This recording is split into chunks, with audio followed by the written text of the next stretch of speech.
I had the distinct pleasure of being born into a Hawaiian family, and I was taught the culture of Hawaii to always be respectful of elders and especially nature. And if you work in harmony with nature, it'll give you blessings you'll never believe.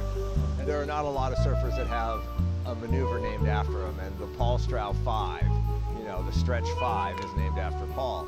It's a trimming maneuver, really, and it came about primarily on bigger waves. At Sunset Beach particularly, when you're trying to increase your speed, and so you're trying to get down low and then move up forward it's actually when you walk up and get on the nose on a bigger wave, it's actually a stalling maneuver, just like riding the nose on a small wave. But it does help increase the speed just in short segments, like bursts.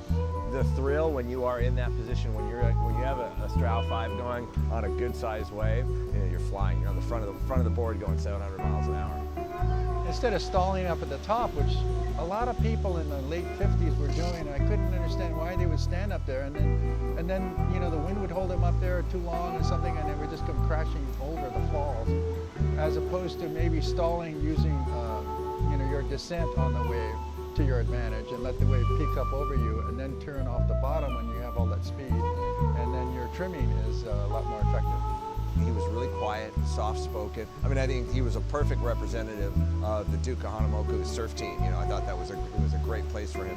I've always admired him for many reasons, but particularly for what he stood for in terms of Hawaii. No guile at all. He never looked upon himself as being different. People of Hawaii, the Hawaiians particularly, very proud to have someone represent them in such a beautiful way.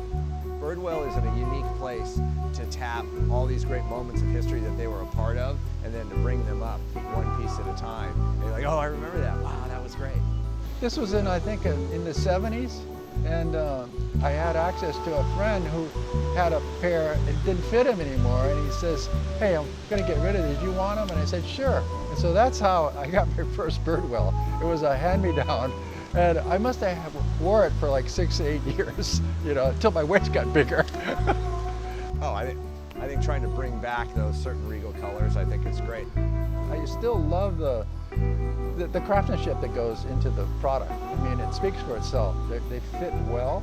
It's a really great relationship, and I'm excited about doing something positive for Birdwell and also for people who enjoy the ocean as much as I do. There's a little statement in the middle here which says Malama Kekai, which means cherish the sea, and that's something very special to my heart. And if people would try to recognize that there's living creatures in the ocean just like there's on land, and so we both need to have a healthy environment, and so think twice about dumping something in the ocean, and if you see something that shouldn't belong there, then pick it up and remove it.